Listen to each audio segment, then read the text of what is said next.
Bienvenue au JESFC 2024. Je suis le professeur Didier Klug du CHU de Lille et je suis aujourd'hui avec le professeur Philippe Maury du CHU de Toulouse. On va parler aujourd'hui des tachycardies ventriculaires qui compliquent une cardiopathie ischémique post-infarctus. Et on va parler de prise en charge de ces troubles du rythme.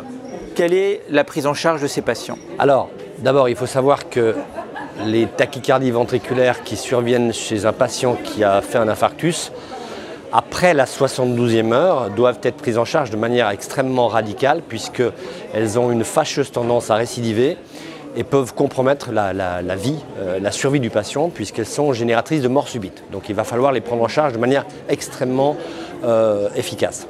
Et le plus efficace en 2024, c'est toujours le défibrillateur implantable, qui est donc l'appareil qui est mis en place depuis maintenant une trentaine d'années et qui est le seul appareil qui est capable, a priori, de prévenir la mort subite en cas de récidive, puisque ces tachycardies ont une fâcheuse tendance à la récidive. Donc défibrillateur de première intention, mais existe-t-il encore une place pour les traitements antiarythmiques alors? Alors c'est une bonne question. Pendant très longtemps, on a utilisé beaucoup l'antiarythmique. C'est un peu moins le cas actuellement, mais il reste une place, effectivement, pour des médications de classe 3, comme le sotalol ou surtout l'amiodarone, pour des patients en général qui font des récidives.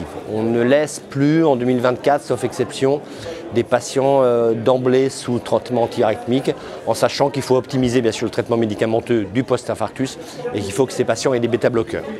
Donc, traitement de première intention, le défibrillateur automatique implantable, mais on est aujourd'hui dans l'ère de l'ablation par radiofréquence ou des techniques ablatives.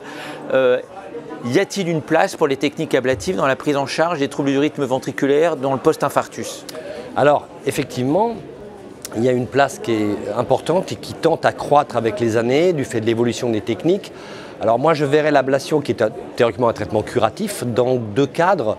Surtout dans le cadre de l'orage rythmique. L'orage rythmique, c'est des patients qui vont faire tachycardie ventriculaire sur tachycardie ventriculaire et pour lesquels on n'a pas trop d'options thérapeutiques autres. Donc ça, c'est une indication assez reconnue par tout le monde et qui est assez efficace. Et puis on peut aussi se poser la question de l'ablation pour prévenir les récidives chez des patients qui de temps en temps vont faire des récidives de tachycardie ventriculaire. Alors après, personne n'est tout à fait d'accord actuellement pour dire à partir de quand il faut le faire, mais on pense quand même que laisser des patients faire des chocs électriques de la part de leur défibrillateur n'est pas une bonne chose. Donc, si le patient a des thérapies avec son défibrillateur et qu'il prend des chocs en dehors d'un orage rythmique, ablation par radiofréquence, c'est relativement cohérent parce qu'un choc c'est difficile, mais il y a maintenant énormément de patients qui sont traités que par de la stimulation antitachycardique qui est indolore, des fois le patient ne se rend pas compte.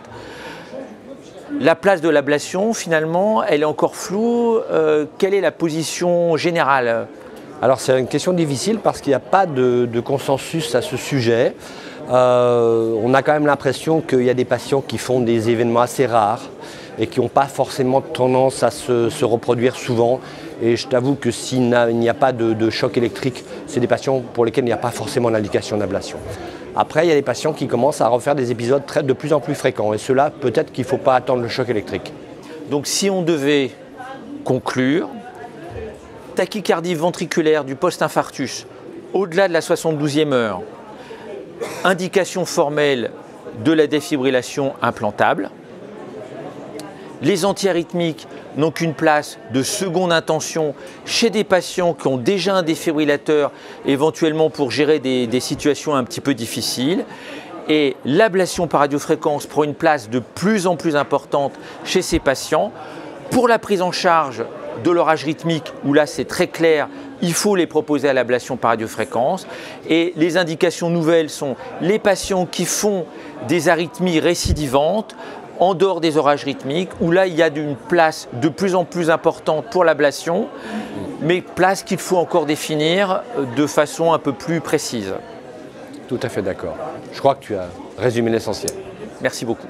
Merci.